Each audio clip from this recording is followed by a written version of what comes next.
E aí, gente, tudo bem? Como vocês têm passado? Espero que estejam todos bem. Hoje a gente vai dar continuidade à nossa aula de sociologia, né? Seguindo aí aquele esquema de alternância de aulas, uma semana filosofia, outra sociologia. E hoje a gente vai começar a falar sobre Emiliano Durkheim, né? E o fato social. Tranquilo? Vamos lá, vamos entrar em uma nova etapa, então, da nossa aula de sociologia. Durkheim, né? Antes de começar a falar sobre o que Durkheim ele pesquisa, falar um pouco da história do Durkheim, né? Durkheim, ele sociólogo, né? Ele surgiu um cientista social que nasce no século XIX. Por ter nascido no século XIX, ele foi basicamente muito influenciado por toda a inovação, né, tecnológica do capitalismo. Ele vai sentir ali, vai absorver a influência do avanço tecnológico, da crença na tecnologia, na ciência, que perpetua todo o século XIX. Ele vai ser um defensor ferrenho aí da Revolução Industrial. A gente pode falar da primeira e da segunda Revolução Industrial. Vocês vão estudar isso no segundo ano, né? Da Revolução Francesa, que consolida o modo burguês de ser. Então, o Durkheim ele vai ser basicamente fruto do contexto do século XIX. Tranquilo? Vamos seguir e vamos começar a entender o pensamento de Durkheim para falar de fato social. Durkheim procurou consolidar a sociologia como ciência social distinta das ciências naturais. A gente está falando aqui de física, né, de biologia, enfim. Preocupa-se em desenvolver uma teoria e um método de análise com conceitos específicos para o estudo da vida em sociedade. Ou seja, Durkheim está atrás de um método, né, para conseguir investigar a sociedade em que nós estamos inseridos, né, para estabelecer uma teoria, criar uma teoria sobre a vida em sociedade. O sociólogo Emiliano Durkheim concentra sua atenção na chamada divisão do trabalho, né? Durkheim vai afirmar que a divisão do trabalho é o que faz a sociedade se desenvolver. E essa divisão do trabalho, ela surge basicamente com a Revolução Industrial. Daí Durkheim ser um ferrenho defensor da Revolução Industrial. Porque para ele, quanto mais a sociedade, quanto maior for a divisão do trabalho na sociedade, digamos que mais evoluída ela é. Beleza? Vamos seguir. Ó. Durkheim concentra a sua atenção na chamada divisão do trabalho. Para Durkheim, toda a sociedade se caracteriza por algum tipo de divisão do trabalho, ou seja, ao longo do desenvolvimento das sociedades, os indivíduos tendem a se tornar cada vez mais diferentes dos outros. Em sociedades com menor divisão de trabalho, os indivíduos são mais semelhantes. Né? Vamos parar para pensar, vamos pegar um exemplo. Se a gente parar para pensar no trabalho medieval, né? No mundo medieval, era basicamente, dentro de um feudo, era basicamente, antes do renascimento comercial e urbano, a agricultura, o modo de trabalho. O servo ele trabalhava na agricultura, ora produzindo nas terras do senhor, ora produzindo nas suas terras. E se a gente pegar um feudo A e comparar com um feudo B, o modo de produção é basicamente o mesmo, não tem aí muita diferenciação de um feudo para o outro. Todo mundo trabalha na terra, o homem, a mulher, a criança, né, produzindo alimentos ali através da agricultura. Então, não tem muita distinção, né, entre os diversos feudos que existem. Daí, Durkheim, a gente pode falar que em sociedades com menor divisão de trabalho, a galera é mais parecida, é mais semelhante. Por quê? O cara ele vai plantar, ele mesmo colhe e ele mesmo distribui. Ele tem ali uma logística de toda a linha de produção. Isso no feudo A, no feudo B, no feudo C. Então, é uma sociedade mais homogênea, mais semelhante. A partir do momento que a gente tem aí a Revolução Industrial e a divisão do trabalho, a gente começa a tecer teias mais complexas na sociedade. A gente vai ter, por exemplo, dentro de uma fábrica, alguém que aperta parafuso, a gente vai ter alguém que trabalha na manutenção da máquina, outro que trabalha na manutenção da linha de esteira, né? Então, a gente vai ter cargos específicos que melhoram a produção, né? De fato, melhora a produção, e a gente vai ter as chamadas especializações. Ou seja, a sociedade vai ficando cada vez mais especializada em determinada coisa. O indivíduo fica especializado. Mas isso gera uma dependência maior. Né? A gente depende do cara que produz um outro produto para conseguir vender para a gente. Enfim, as teias sociais começam a se tornar mais complexas na sociedade com maior grau de divisão do trabalho. Aqui na imagem, a gente tem um exemplo muito bobo e simples até sobre o que é a divisão do trabalho. Nas pessoas da esquerda, a gente vê o quê? A senhora aqui, ela lava, ela enxuga e ela guarda. Uma única pessoa. Ou seja, ela tem aí toda a produção nas suas mãos. E aqui do outro lado, a gente tem alguém que só lava, alguém que enxuga e alguém que só guarda. Ou seja, a gente tem uma divisão do trabalho.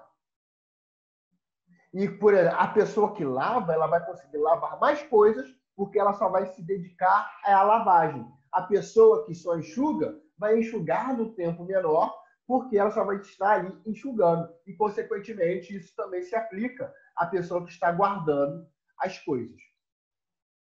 Beleza? Vamos seguir. Para a sociologia, a divisão social é o que impulsiona, para o sociólogo, a divisão social é o que impulsiona o desenvolvimento da sociedade.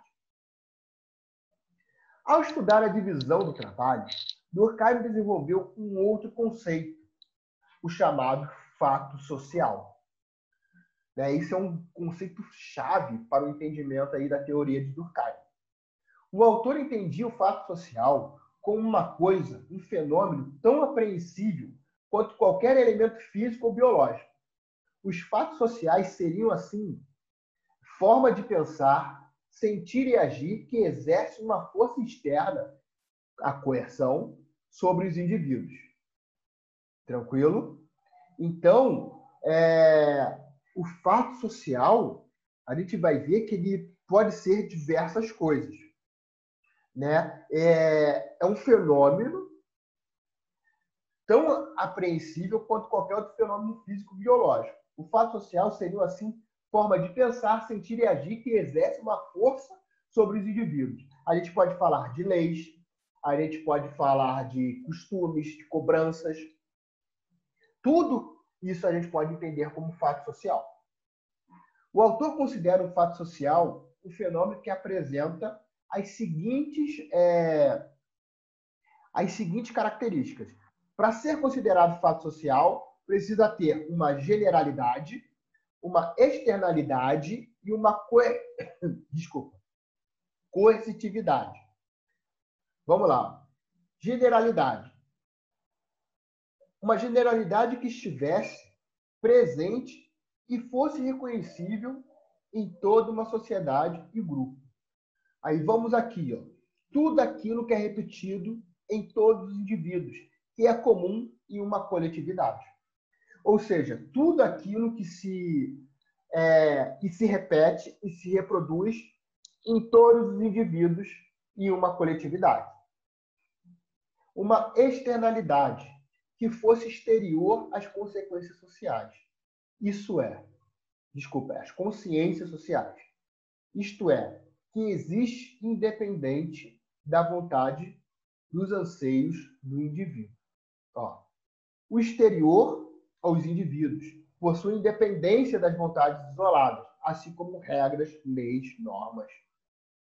Ou seja, como eu falei, o fato social, regras, leis, normas, cobranças. E uma coercitividade, ou seja, uma coercitividade externa aos indivíduos, moldando as vontades individuais e coletivas. Aqui é moldando, tá, gente? Aparece como força que os fatos exercem sobre os indivíduos. Apresentam-se sob forma de sensações, pressões sociais ou punições legais ou morais. Manifesta-se quando adotamos um idioma, uma moeda, aceitamos costumes de uma religião. Beleza? Então, esses são os pontos, esses 3 pontos. A generalidade, a externalidade e a coercitividade são os pontos para ser considerado um fato social. Fato social, objeto de estudo do sociólogo Emiliano Durkheim, toda maneira de ser, pensar e agir que é exterior ao indivíduo. Apresenta-se generalizada na coletividade e exerce sobre ele coerção. Seria a realidade dos indivíduos composta de regras, leis, costumes e rituais. Beleza? Esse aqui é o ponto central, né, do pensamento durkheimiano, o fato social. São exemplos de fatos sociais o direito, a educação, a divisão do trabalho, as crenças religiosas, políticas, o esporte. A gente pode pegar aí um exemplo qualquer, vamos lá, o futebol, para falar de esportes, né? O futebol é um fato social. Ele existe independente da minha vontade. Ele tem regras que eu aceito como normas quando pratico esse esporte. E ele exerce, né, uma grande influência em diversas pessoas no Brasil. Né? Muitos brasileiros sonham em ser, sei lá, jogador de futebol. Olha aí, a gente viu uma generalidade, uma externalidade e uma coercitividade, por exemplo, em um jogo de futebol. Tranquilo? A sociologia para Durkheim deve ter como fundamento o estudo dos fatos sociais. Aqueles fenômenos que não estiverem dentro de sua definição seriam considerados de domínio de outras ciências. Ou seja, os fenômenos que não tiverem aí generalidade, externalidade e coercitividade são considerados, devem ser estudados por outras ciências e não as ciências sociais. Durkheim, ele analisa a sociedade capitalista, como nós falamos, né?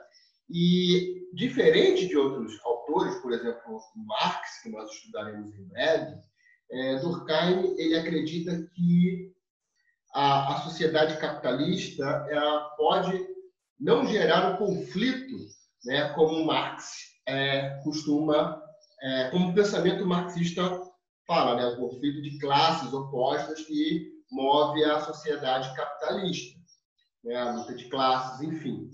Durkheim fala que a diferença de classes e a sociedade capitalista em si, ela vai gerar uma solidariedade. E a solidariedade, né, na sociedade, na verdade, para além da sociedade capitalista, né, a interação social ela vai gerar uma solidariedade. E essa solidariedade ela pode ser mecânica ou orgânica.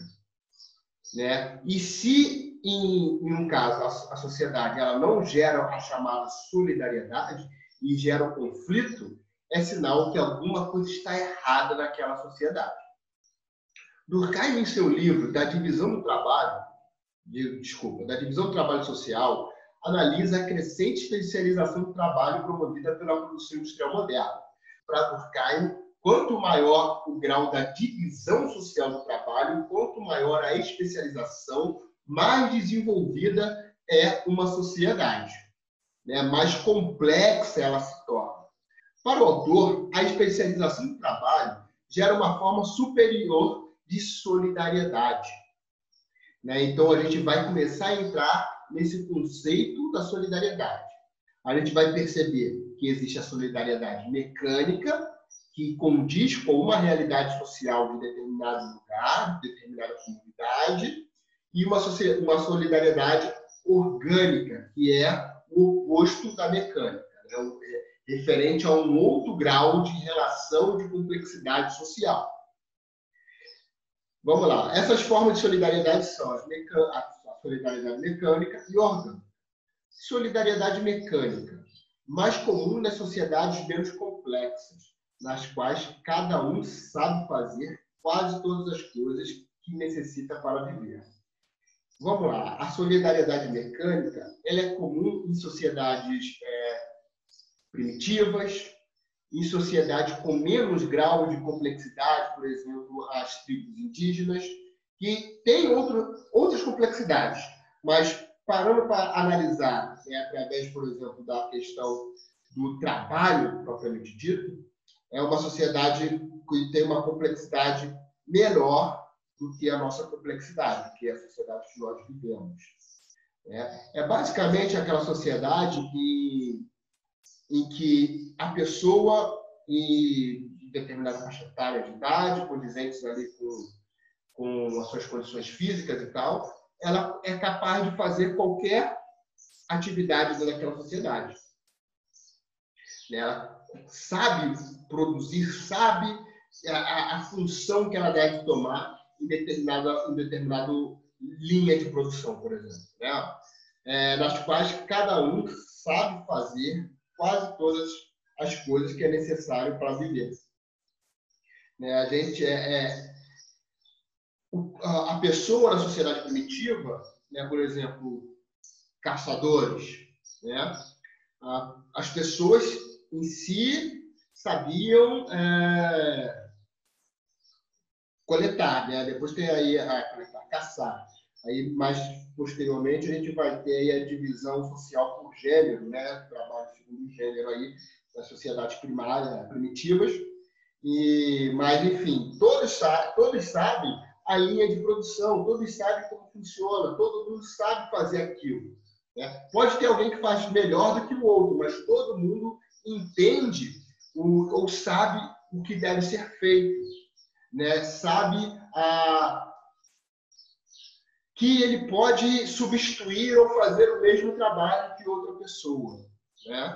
Nesse caso, o que une a sociedade não é a interdependência do trabalho, mas a aceitação de conjunto de crenças, tradições, costumes, que vai gerar a agregação social, a divisão da língua, o pertencimento ao território, o pertencimento a um determinado grupo.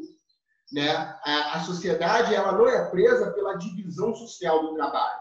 Pelo contrário, o que mantém os laços e a interação, a dependência, é o conjunto de crenças, tradições, costumes e normas comuns.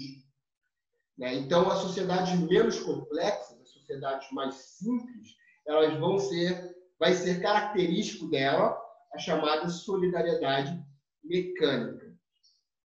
Tranquilo? Vamos seguindo. Solidariedade orgânica. Se a mecânica traz aí a realidade em tona das sociedades menos complexas, a solidariedade orgânica ela vai trazer a análise social das sociedades mais complexas, na sociedade que nós estamos inseridos. Uma sociedade aí que cada vez mais a gente percebe a divisão social do trabalho, cada vez mais a gente percebe o crescimento das especializações. Vamos seguir. O fruto da diversidade entre indivíduos e não da identidade das crenças e ações. Ou seja, não é um conjunto de normas que torna a gente interdependente, mas sim a diversidade entre os indivíduos. Vamos entender melhor isso. O que une a independência, o que une a interdependência das funções sociais, ou seja, a necessidade que uma pessoa tem da outra, em virtude da divisão social do trabalho, existe na nossa sociedade. Ou seja, a nossa sociedade ela é fruto a solidariedade orgânica, ela é fruto da interdependência do trabalho. Por exemplo, a gente vou dar esse exemplo que eu coloquei aqui para vocês no slide. A gente tem aqui, por exemplo, a produção de leite. A gente tem pessoas que estudam e se especializam na produção de leite. Então, o primeiro passo aqui é a produção. O segundo passo é o resfriamento, ou seja, esse leite ele vai ser tratado, condicionado, limpo, né? Ele vai receber um tratamento para se resfriar. Depois desse leite, ele é transportado para a indústria. Da indústria, ele vem para a análise de tratamento térmico, depois ele é embalado, depois vai para o mercado, depois chega à nossa casa. E imagine o seguinte, na fase 1 aqui, a gente tem uma pessoa especialista, né, na produção de leite. Na fase 2, a gente tem outras pessoas, né, que são aptas, né, que estudam e entendem a parte do resfriamento. Depois a gente tem uma empresa que funciona na logística, de transportar o leite até a outra etapa de produção. Beleza? Vamos parar para analisar de uma maneira um pouquinho mais detalhada essa parte 3 aqui, né? Essa parte número 3. Essa aqui. Vamos parar para pensar num caminho, para entender como que a nossa sociedade é extremamente complexa, né? O caminhão está fazendo o quê? Ele está levando o leite, né? Ele está levando o leite para a análise térmica aqui, né? Do tratamento. Mas para o caminhão fazer isso, ele precisa do motorista. Para o motorista fazer isso, ele precisa que o caminhão esteja funcionando. Para o caminhão funcionar, ele precisa de mecânico, né? E para o caminhão andar, ele precisa de gasolina. A gasolina precisa ser o quê? Refinada. Ela é refinada por quem? Por um químico especialista lá em derivados do petróleo. Ou seja, a gasolina vem do petróleo. O petróleo precisa ser extraído. Por quê? Por pessoas que são especialistas e estudam, geólogos, né, químicos, engenheiros de petróleo, que retiram o petróleo lá por exemplo, petróleo marinho, né, lá das profundezas do mar. Então, a gente consegue perceber a complexidade de coisas. O petróleo ele vai dar origem, por exemplo, ao pneu, que vai para uma fábrica e derivados que viram pneu, outra parte vai virar gasolina. A gente precisa de pessoas especializadas para montar o caminhão, né? Isso tudo porque a gente analisou o caminhão, mas se a gente for analisar o tratamento aqui, né?